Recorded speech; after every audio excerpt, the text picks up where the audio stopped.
VCT Americas Stage 1 is here, and the first week of league play is just completed, so let's take a peek at how teams are looking after coming back from the break. The first day of the weekend gave us a rematch from Kickoff, NRG vs Cloud9, a rematch quickly becoming a rivalry. These teams have played each other in some of the most iconic matches in America's short history, firstly with the 12-5 comeback in 2024 and the Zeppa God game in 2025 Kickoff. This weekend's match did not have nearly as high stakes as the other two matches, but with NRG coming in with a roster change and Cloud9 keeping together a team for longer than 2 weeks, this was an anticipated matchup. The first map Lotus showed us a new comp from NRG, with them picking up Neon and putting FNS onto Vice. Meanwhile, Cloud9 stuck with the same Lotus comp they ran during Kickoff. NRG would start this map pretty comfortably, opening with the 6-1 lead and completely shutting down C9 early in this half. Oh my god. Oh my gosh! Yo, these rounds are like a little too... Oh. Brock, you are amazing. Dude, Broctagon is moving kinda... Yo, NRG Broctagon? Okay. A massive timeout from Cloud9's coach Emmy would allow C9 to recover this half, bringing the score to a reasonable 7-5 in NRG's favor. In classic NRG fashion though, they would bully C9 once they switched to attack, taking the map at 13-6. This dismantling in the opening map would leave NRG fans feeling good going into the second map Fracture, and from a fan's perspective, they seem to be feeling good too. Brock on the re-swing as Salma's going through the smoke to pull it together. Yes! Come on! Good to see Sam keeping his form from kickoff. The second map would switch this up though, as Cloud9 would win the pistol and allow Net to get back at Sam. Nice! What are you doing? Hey Sam, stand up now! Unfortunately for Net though, this round would get replayed due to a bug, and now the score ended up 1-0 in NRG's favor. One more kill. Yes! Come on! Oh no! With the thrifty and some insane rounds though, Cloud9 would eventually bring this game back in their favor, allowing Net to let loose once again. Nice! Hey, Sam, what are you doing? Stand up again! Cloud9 would eventually pull themselves up to an 8-4 lead, and similarly to NRG on the first map, would own their attacking half, closing the map at 13-5, sending the series to the final map Pearl. His angle. Vanessa knows he's here, but Zeppa, he's too damn good! Missiles on the recharge for Zeppa. The breach spotted in main, and Mitch going to take him down. 13-5, C9. They were playing kind on their map pick. On this final map, we got to see some really cool comps from both sides. Both sides would pick double duelist comps, with Cloud9 picking up Jet and Yoru, with Zeppa on Yoru and Oxy on Jet, while NRG would play Yoru and Neon, with Ethan on Yoru and Mata on Neon. C9 would own this opening half, suffocating NRG's attempts at attack rounds. One shock dart and he's big though. Yeah. Oh my gosh, Sam? Whoa. Oh my, he's so low. I need to watch that whole video. No, that one tap on FNS through the cage is insane. This half would end at 9-3 in Cloud9's favor, and with them winning the pistol, it looked like C9 were ready to run away with the series. An eco win for NRG allowed them to pick up some momentum, and round by round, the comeback became more and more believable. And Vic has done it before. This is a very tall task indeed. Yeah, not now. Not against Peugeot FNS! Oh my god! Unfortunately for NRG fans though, Cloud9 would pick up 2 attacking rounds in a row to close the map at 13-9, giving them the series at 2-1 and giving Cloud9 a good start to their season. Problem. Finesse is going to try and pull. They're trying to body block. Can they succeed? Finesse is still sticking, but there's a swing in from Main and a pitch from Oxy. Cloud9. Third time is not the charm. Yet again, they beat NRG, and they start their stage 1 with yet another win. The second series of the opening day was another Kickoff rematch, Crew vs Loud. These teams played each other twice in Kickoff and went 1-1, so this series would be the tiebreaker. This series would open on Fracture, where Loud would come in playing Neon as well as Cypher, while Crew would pick Vice and Raze. This map would start painfully for Crew fans, as Loud would own this first half, beginning the map 11-0. Luckily, Crew denied the 13-0, but would still lose the map at 13-3. The second map Haven would bring a lot of life back to Crew fans, with them taking a 10-2 defense half. Loud did have the chance to possibly bring the map back if they picked up the pistol, but unfortunately, I just had to jinx them. Look, I'm about to watch the nastiest one tap. This one. Crew would close this map at 13-2, sending the series to the final map split. Crew would start this last map by winning the pistol with an ace from Keznit. Retake, if you haven't used it, you dump it into sight. Very high rate of effect, and that's going to be a push right towards the A orb. They're past it. A site is easier for you to run up to get the kills as soon as the bears come up, and Kezit's looking for the ace. Crowd's already in it. A quick peek. Shy down. Wait a minute. Oh, puts himself in the open. The ace does come through. And Kesnit. Unfortunately for Crew though, Loud would win the eco round, starting a FURIA attack half going up 8-2.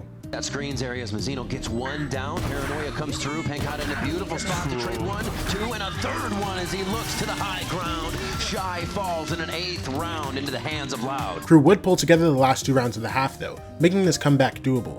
And by picking up the pistol and anti-eco, this comeback became reality, with Crew dominating their attack half, taking the map at 13-10, giving them the series at 2-1, and really showing the resilience on this team. Kills onto Loud as they enter the site. Loud looking to play a bit of elevation.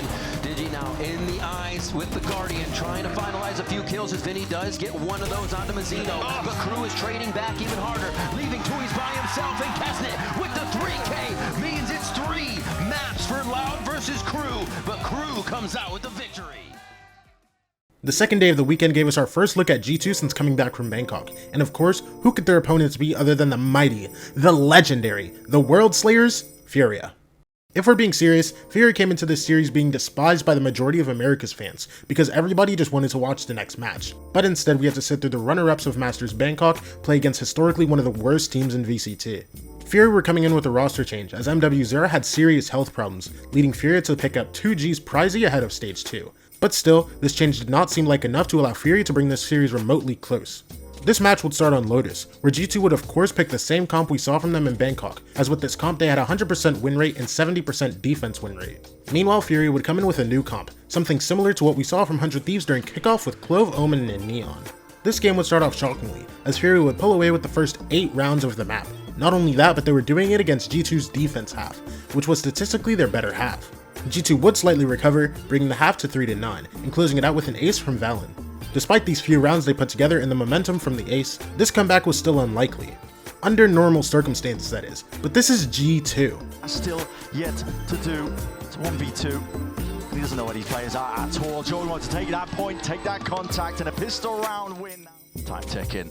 Pressure's on for Khalil. They've made all the noise in the world, and the time to strike is nigh. Wonderful effort by FURIA, but at the end of the day, when you're going up against the Bangkok finalists, it takes a bit more to get it over the line.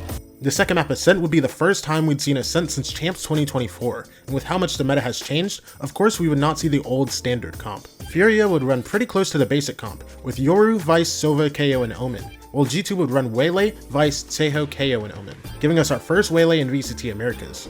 G2 would open the map with a pretty cool pistol round, showing us the potential of Waylay in the hands of a player like Jogamo. G2. So the sights now over towards B main is going to be that clash. A bit of a rumble. He's going to be in a bit of trouble. Into market, you're sick, bro! Straight there forwards, refract. Straight just G, bro. Oh no! Khalil from the side leaves it down. So that 1v1 with the damage turning on, I think, Valen's favor. Sensational. If this is what we're gonna be seeing from the Jogamo Waylay, bro, yeah. I mean, FURIA would bounce back immediately, picking up an eco off the back of a huge 4K from the young star Havoc, leading to a 3-1 lead. Oh my gosh! Havoc! Oh my gosh!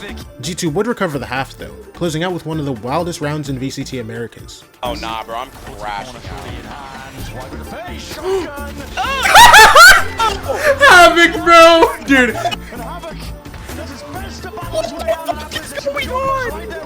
Jogamo's 1 HP! What?!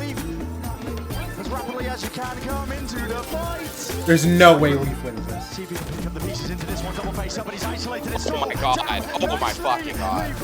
He dinked it! Oh my god! What just happened that round, bro? Yo! The second half would be much more comfortable for G2, with them taking the map at 13-7, giving them the series at 2-0. Not too bad of a performance from FURIA, but some things clearly need to be cleaned up if they want to make the playoffs. The second match of day 2 was the one people were excited to see, but unfortunately it did not deliver us the bangers we all wanted. MIBR vs LEVIATÁN was hyped for a few reasons. For one, both teams made roster changes, with MIBR picking up Verno after his controversial benching from NRG, while LEVIATÁN had picked up Rossi, who was screwed out of a spot in Americas, being dropped from Cloud9 a month before the season had started. Not only that, but MIBR had just come off of a top 3 finish at kickoff, and now with more time as a team, as well as the addition of an insane player like Verno, MIBR seemed to be one of the better teams in VCT Americas. And going into the series, the hype only grew, with LEVIATÁN switching up their roles, making Rossi the IGL over King, putting King onto the duelist role, and making Demon 1 the full-time smokes player. Wait, what? Am I tweaking? King on Yoru, bro? Like, back in the day, he would be playing like Raze, but like, this is crazy work. The opening map split would start strong for MIBR, with them pulling ahead with the 4-1 lead, but Level pulled the half back, bringing it to a 6-6 tie. MIBR would dominate this second half though, with Artzane picking up 2 4Ks in a row, leading his team to a 13-7 win. The second map, Icebox, would show us 2 very different comps, with MIBR picking an older comp with Viper, Harbor, Jet, Silva, and KJ, while LEVIATÁN would pick up a comp that's more modern, with Viper, Tejo, Yoru, Silva, and KJ. And this newer comp from Lev seemed to be working out, with them taking an 8-4 attack half. The second half would start strong from MIBR, with a massive 4K clutch from Aspas. Oh, the teamwork. They're just setting up walls of pistols here to retake, but Aspas and Shenum fire back. Oh my god. Aspas! He 4K for Aspas! This 4K would start a dominant attack half, with MIBR not dropping a single round, taking the map at 13-8 and the series at 2-0. Push back. Dance, let me see you twirl. Wait, is that your bestie? I ice both of y'all like Gretzky. The third and final day of the weekend opened with a match of 2 teams looking for redemption from kickoff, with 2G versus Evil Geniuses. 2G looked abysmal at kickoff, losing to last-minute substitution team full of North American Tier 2 players and getting a total of 5 rounds against Crew. They came into this match with a roster change, bringing up Academy player Askia to replace Pryzy, who went to FURIA. And on the other side, Evil Geniuses went out 1-2 at kickoff, with their only win being a 2-0 win over a jet-lagged dead FURIA, and losing to the only decent teams they faced. The first map, Haven, showed us 2 similar comps with very different cores. Evil Geniuses would make themselves the second Americas team to pick up Waylay, and surround the new duelist with the standard Sova, Breach, Cypher, and Omen.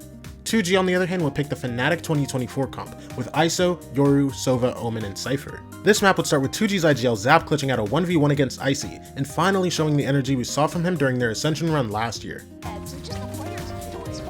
Oh my gosh, wait, Icy? Ah, dude, so close, bro. Oh, Zap! Zap, bro! Okay, this is the Zap I was watching at Ascension, bro. Okay, this guy didn't get to do any of that. This guy won like a couple rounds of kickoff. This hype would be immediately shut down the next round, as EG would pick up an eco and go on to take a comfortable 8-4 lead in the half. The second half would open with an anti-eco ace from Ye. W Yaster. W Yaster. Yo, get your ecos, buddy. My ace. 20 HP. Ah! Sensational. And although this was cool to see, it didn't matter much considering 2G would begin to build a comeback shortly after. Their site takes were simply too much for Evil Geniuses, and they would eventually tie the score at 11-11. This is when some very unfortunate gameplay would come out from the Brazilian side. 1v1 and Ye's 1 HP, bro. Dude, and now he can just like perma chill, bro. Oh no! Yeah, and they got it, they got it, they got it.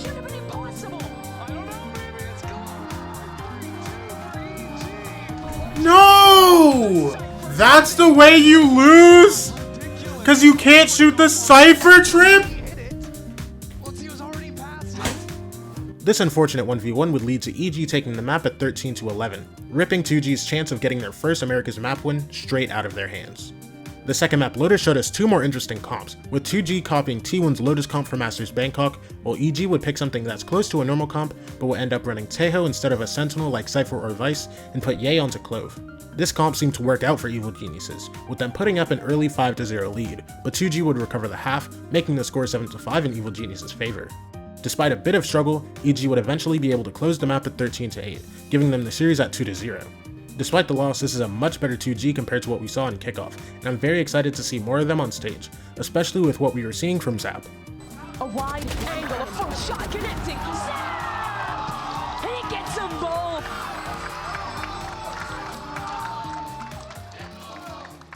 I am loving seeing this version of Zap. The final matchup of the weekend was the one everyone was waiting for all week. For the 17th time in Valorant history, and the 7th time since America started, Sentinels vs 100 Thieves is one of the most iconic rivalries in Valorant. The first map Pearl would show us the same comp we had seen from Sentinels during kickoff, while 100 would pull out a pretty cool comp. It was nothing we hadn't seen before, as NRG had played basically the same comp only a few days prior, but it was the first time we'd see crowd souls on Yoru ever. 100 would start this map pretty hot by picking up an eco win, but Sentinels would quickly shut down any joy I had, running away with the half with an 8-4 lead. Everybody trying to dodge the ultimate, the overdrive from Austin. He slides in, he goes down immediately though. Great reaction. Oh my gosh! Every time!